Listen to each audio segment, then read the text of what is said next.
ሰላም እንዴት ናችሁ? ፍሬ ህይወት ዮሐንስ ነኝ። በአፍሪካ ቀንድ በተለይም በኢትዮጵያ በኤርትራና በሌሎች ጎረቤት ሀገራት መካከል እየተፈጠሩ ያሉ ኢኮኖሚያዊ፣ ማህበራዊና ፖለቲካዊ ጉዳዮችን በትንታኔ ይዤላችሁ ቀርባለሁ።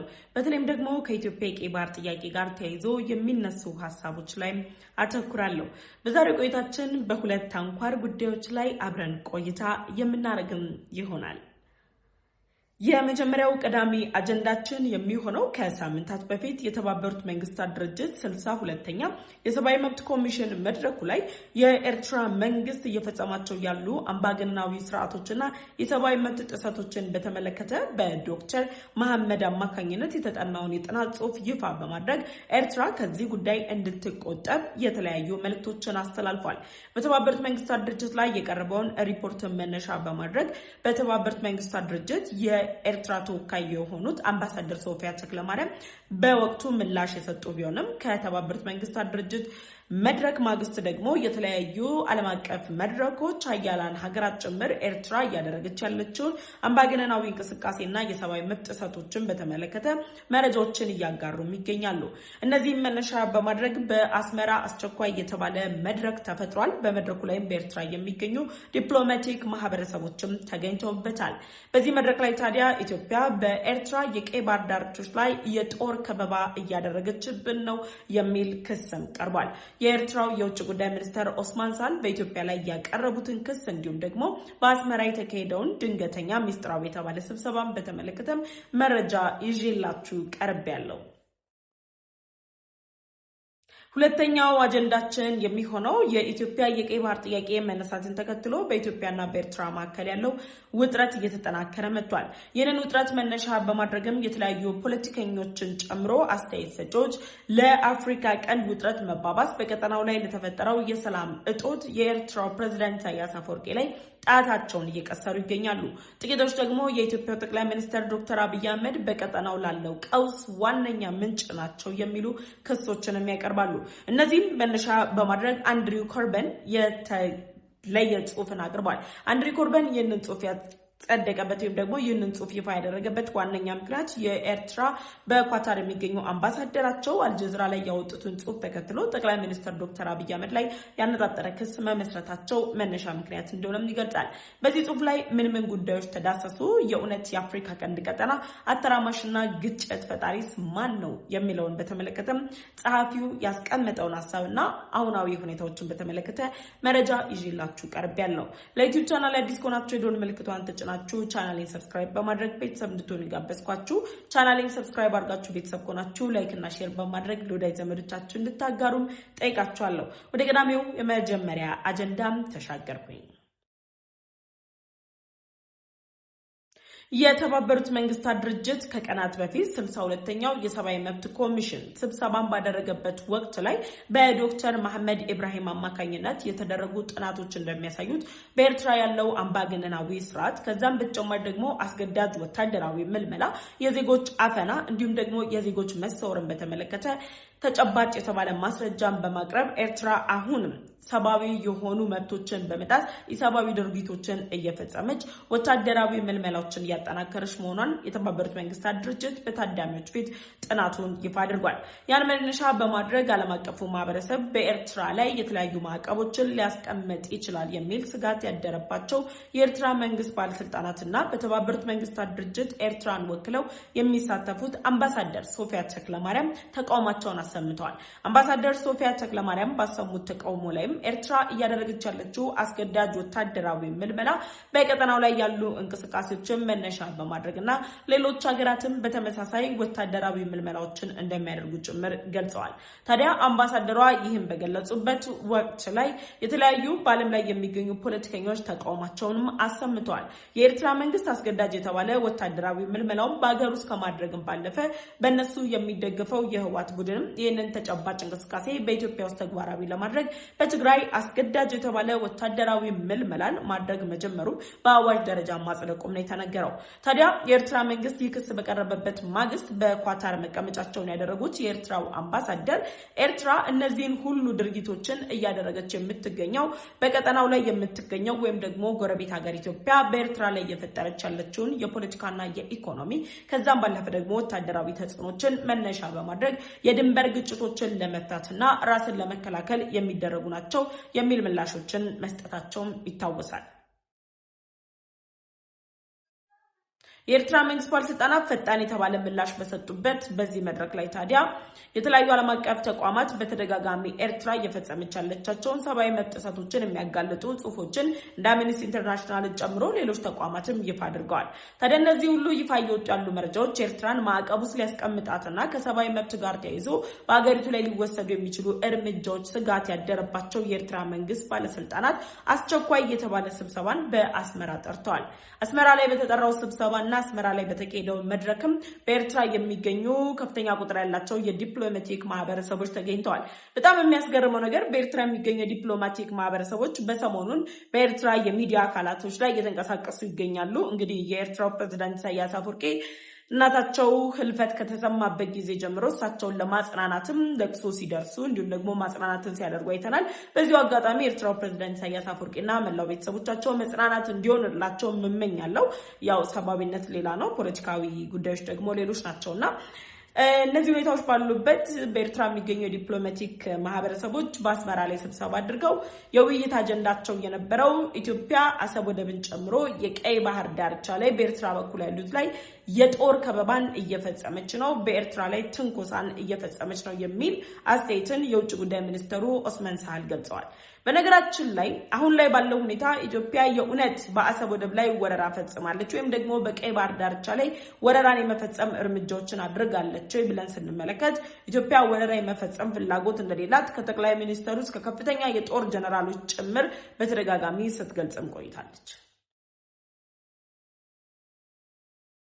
የኤርትራው የውጭ ጉዳይ ሚኒስትር ኦስማን ሳህል እንግዲህ ወረራ ተፈጽሞብናል ወይም ደግሞ ተከበናል፣ የተለያዩ የጦር እርምጃዎችም ሊወሰድብን ነው፣ ኢትዮጵያ በጦር ሰራዊት አመራሮቿ በኩል ዛቻ እያደረሰችብን ነው የሚል ክስን ያቀረቡበት ዋነኛ ምክንያት የተባበሩት መንግስታት ድርጅት ኤርትራ እያደረገች ያለችውን እንቅስቃሴ ተገቢነት የሌለውና እርምጃ ሊያስወስድባት የሚችል ጉዳይ መሆኑን ይፋ ባደረገ ማግስት ነው። ታዲያ ኤርትራ ከራሷ ላይ ማዕቀቦችን ለማንሳት ዓለም አቀፉ ማህበረሰብ የኤርትራን እንቅስቃሴ ላይ ትችትን እንዳያጠናክር ለማድረግ የአንድ ወገን ብቻ በአንድ ወገን ላይ ያነጣጠረ ኤርትራን ብቻ ተጠያቂ ለማድረግ ፍትሃዊነት የጎደለው ሪፖርቶችን በማቅረብ ለኢትዮጵያ ውግንናን የሰጠ ተቋም ነው በማለት ጭምር የተባበሩት መንግስታት ድርጅትን ጨምሮ ሌሎች ዓለም አቀፍ ተቋማት ላይም የኤርትራ ባለስልጣናት እንግዲህ ተቃውሟቸውን እያሰሙ ይገኛሉ። የኤርትራው የውጭ ጉዳይ ሚኒስትር ለዲፕሎማቲክ ማህበረሰቦቹ ሌላው ያቀረቡት ሐሳብ ኤርትራ ካሁን በኋላ በሰብአዊ መብት አያያዝ አይደለም በሌሎች ጉዳይ ላይ የተባበሩት መንግስታት ድርጅት ለሚያደርጋቸው ጥናቶችም ሆነ ምርምሮች በሯን መዝጋቷን ገልጸዋል። ይህ ማለት የትኛውም ተቋም በኤርትራ ላይ ጥናት ማድረግ አይችልም።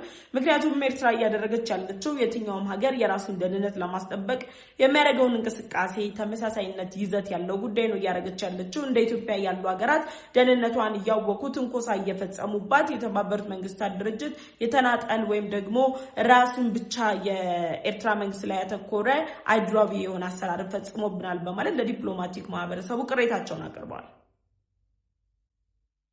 በኤርትራ የሚገኙ ዲፕሎማቲክ ማህበረሰቦች ደግሞ የኤርትራ መንግስት ያቀረበውን ሐሳብ ይቀበሉታል። እንዴት ሲቀበሉታል ከተባለ እንግዲህ መቀመጫቸውን ኤርትራ ላይ ያደረጉ እነዚህ ዲፕሎማቲክ ማህበረሰቦች አብዛኞቹ በመንግስቶቻቸው በኩል እየወጡ ያሉ መግለጫ አለ። እነ ስዊድን፣ እነ ቤልጅየም፣ እንደነ እንግሊዝ ያሉ ሀገራት ከኤርትራና ከኢትዮጵያ ድንበር አካባቢዎች ጋር ተይዘው የተነሱ የተቀመጡ ሐሳቦች አሉ። አሜሪካን በተደጋጋሚ ለዜጎቿ የምትሰጣቸው ማስጠንቀቂያዎች፣ የማስጠንቀቂያ መልእክቶች አሉ።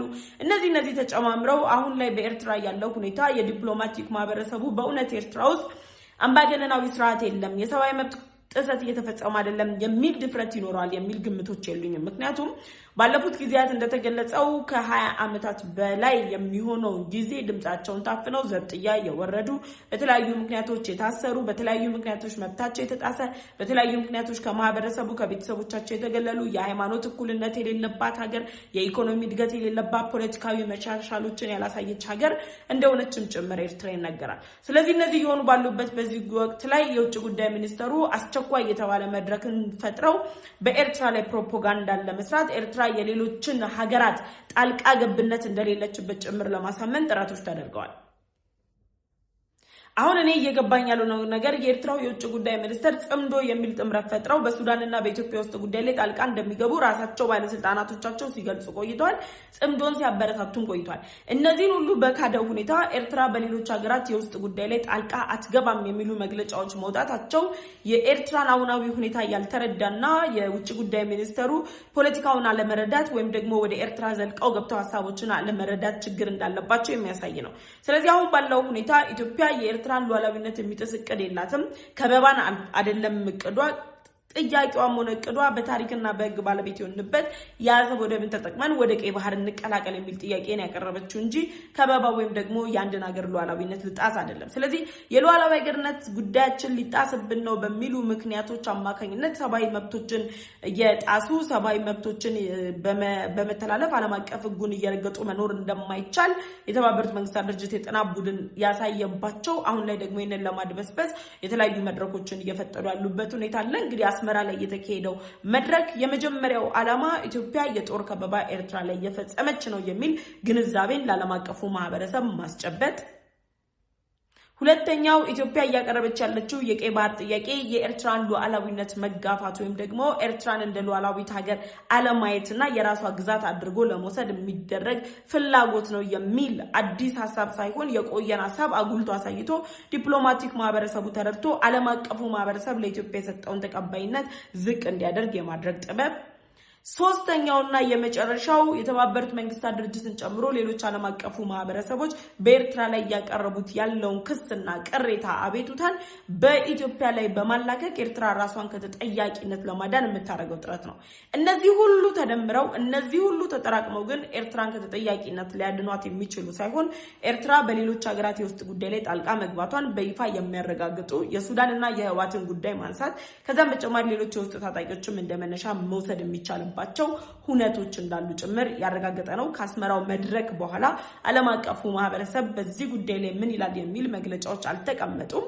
ነገር ግን ደግሞ የኤርትራ መንግስት ጥፋቱን ለመሸፈን ጥፋተኝነትን ከማመን ይልቅ ኢትዮጵያ ማለችበት የዚህ ጥፋት አካል ነች የሚል በኢትዮጵያ ላይ ክስን የመመስረት ሂደቶችን አጠናክሮ መቀጠሉን የሚያሳይ ክስተት እንደሆነም ጭምር እየተነገረ ይገኛል።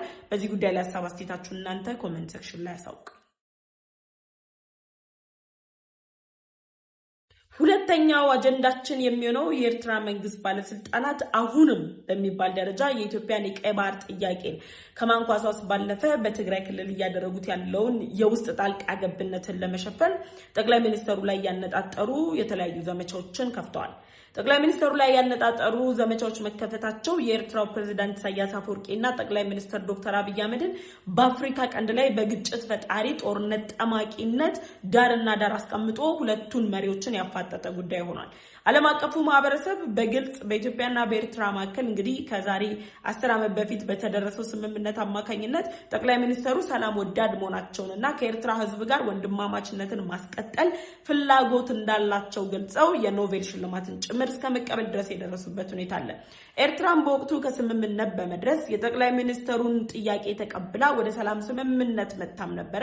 ደን ደግሞ የኤርትራ ሙሉ ጊዜ እቅዷ አቶ ጌታቸው ረዳ እንደገለጹት ኢትዮጵያን በማበጣበጥ ኢትዮጵያን በማፍረስ ውስጥ የተጠመደ አጀንዳዎቿን ለማንጸባረቅ ስትል በመታረገው ጥረት ከህዋት ጋር የጀመረችው ጥምረት ዋጋ እንደሚያስከፍላት በመረዳቷ በህዋትና በፌደራል መንግስቱ መካከል በነበረው ጦርነት ላይ ከፌደራል መንግስቱ ጎን አብራ ስትሰራ ብትቆይም ውስጥ ለውስጥ ግን የህዋት ኃይልን በመደገፍ ኤርትራ ያላትን በትግራይ ክልል ላይ ወረራን የመፈጸም እቅድ ትግራይ ክልልን ወደ ራስ ግዛት የመጠቅለል ፍላጎት ተከትሎ የተለያዩ እርምጃዎችን ስትወስድ ቆይታለች። ግን ደግሞ ከፌደራል መንግስቱ ጋር ህዋትና ፌደራል መንግስቱ ፕሪቶሪያ ላይ ሄደው ስምምነቱን ሲፈጽሙ የኤርትራ መንግስት ባለስልጣናት በይፋ ኩርፊያ ውስጥ ገብተዋል።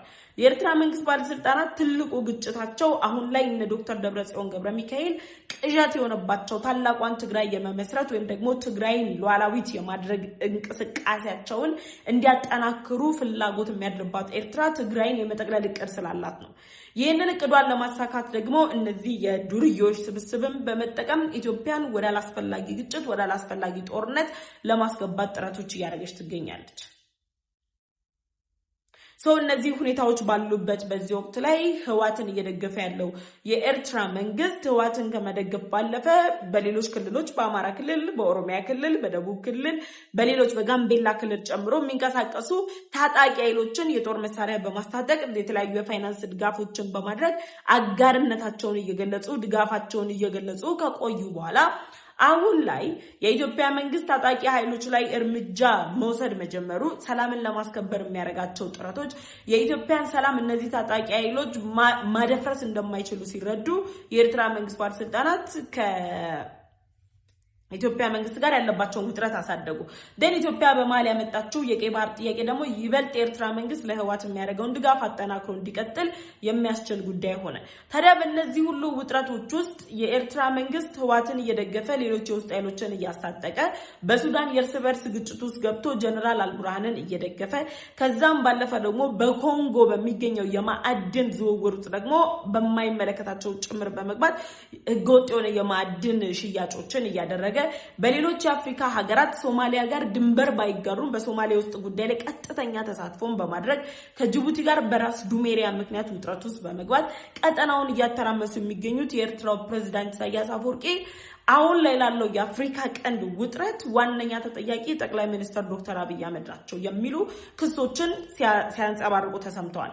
በተቃራኒው ጠቅላይ ሚኒስትር ዶክተር አብይ አህመድ ከጎረቤት ሀገራት ጋር ያላቸውን ግንኙነት አጠናክረው ደቡብ ሱዳን ወዳሁን ወዳለችበት አንጻራዊ ሰላም እንድትመጣ ጥረቶችን አድርገዋል።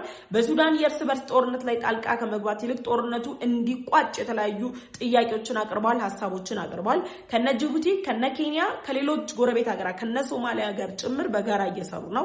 የሶማሊያን ሰላም ለማስከበር አልሸባብን ለመዋጋት የአፍሪካ ሰላም አስከባሪ ኃይል ላይ የኢትዮጵያን ጦር አሳትፎ የኢትዮጵያ መንግስት እየተንቀሳቀሰ ነው። ስለዚህ እነዚህ ሁለት ኃይሎች በተለያየ ክንፍ ላይ የቆሙ ቢሆኑም ዓለም አቀፉ ማህበረሰብ ጠቅላይ ሚኒስትር ዶክተር አብይ አህመድን ግጭት ጠማቂ በሌሎች ሀገራት ጣልቃ ገብ ናቸው የሚል ድምዳሜ እንዲኖራቸው የኤርትራ መንግስት ባለስልጣናት እየሰሩ ነው። ለዚህም ነው በኳታር የሚገኙት የኤርትራ አምባሳደር ጽሑፍ ካወጡ በኋላ ፈጣን ምላሽ አንድሪው እንግዲህ የሰጣቸው። አንድሪው በሰጠው መልስ ላይ የእውነት በአፍሪካ ቀንድ ላይ ካለው የሰላም እጦት በስተጀርባ ማን ነው ያለው ይላል። ይህ ጻፊ በትክክል ባስቀመጠባቸው መስፈርቶች አማካኝነት የኤርትራ መንግስትን ጣልቃ ገብነት በማጋለጥ የኢትዮጵያ ጠቅላይ ሚኒስትር ዶክተር አብይ አህመድ በቀጠናው ሰላም ለማምጣት ኢኮኖሚያዊ ለውጦችን ለማምጣት ፖለቲካዊ ለውጦችን ለማምጣት ዲፕሎማሲያዊ ጥምረቶችን ለመፍጠር የሚያደርጓቸውን ጥረቶችን በማንሳት ጭምር አሁን ላይ በቀጠናው ላለው መተራመስ ጠቅላይ ሚኒስትር ዶክተር አብይ አህመድ ሳይሆኑ የኤርትራው ፕሬዝዳንት ኢሳያስ አፈወርቂ ተጠያቂ መሆን እንዳለባቸውና የዚህ ግጭት ጠማቂ ወይም ደግሞ ቀጠናው ሊፈራቸው የሚገባው ስጋት አድርጎ ሊመለከታቸው የሚገባቸው መሪ እሳቸው እንደሆኑ ያስቀምጣል። ኢሳያስ አፈወርቂ ባይዘይ ለቀጠናው ስጋት መሆናቸውን በዚህ ጻፊ ብቻ ሳይሆን የተገለጸው ሌሎች ዓለም መንግስታትን በተደጋጋሚ ገልጸዋል። የኤርትራው ፕሬዝዳንት ኢሳያስ አፈወርቂ ከአፍሪካ ቀንድ ውጥረት በስተጀርባ ከአፍሪካ ቀንድ መበጣበጥ በስተጀርባ ከአፍሪካ ቀንድ ሰላም እጦት በስተጀርባ የፊት መሪ ሆነዋል። ምክንያቱም ከግብጽ ጋር አብረዋል፣ በማይመለከታቸው ጉዳዮች ገብተዋል። አሁንም ቢሆን በኢትዮጵያ ውስጥ ጉዳይ ላይ ገብተው እየፈተፈቱ ነው የሚገኙትና እነዚህ ጉዳዮች ባንድ ላይ ተደምረው ጠቅላይ ሚኒስትር ዶክተር አብይ አህመድ ሳይሆኑ ግጭት ጠማቂ ወይም ደግሞ በአፍሪካ ቀንድ ላይ ጦርነት ሐሳቦችን አምጥተው ቀጠናውን ለማተራመስ የሚሰሩት ቀጠናውን ለማተራመስ እየሰሩ የሚገኙት የኤርትራው ፕሬዝዳንት ኢሳያስ አፈወርቂ ናቸው የሚል ድምዳሜ ያለው ጽሑፍን አቅርቧል ማለት ነው። ሙሉ ጽሑፉን አንድሪው የጻፈውን ገብታችሁ እንድታነቡት ሁላችሁንም ጋብዛችኋለሁ። ለዛሬ ያዘጋጀሁላችሁ ፕሮግራም ይሄ ነበር። በቀጣይ በሌሎች ዝግጅቶች ተመልሼ እመጣለሁ። አብሬያችሁ ቆይታ ያደረኩት ፍሬ ህይወት ዮሐንስ ነኝ። ለዩቲዩብ ቻናል አዲስ ከሆናችሁ የደወል ምልክቷን ተጭናችሁ ቻናሌን ሰብስክራይብ በማድረግ ቤተሰብ እንድትሆኑ ጋበዝኳችሁ። ቻናሌን ሰብስክራይብ አድርጋችሁ ቤተሰብ ከሆናችሁ ደግሞ ላይክ እና ሼር በማድረግ ለወዳጅ ዘመዶቻችሁ አጋሩ። እስከዛው ቸር ቆዩ።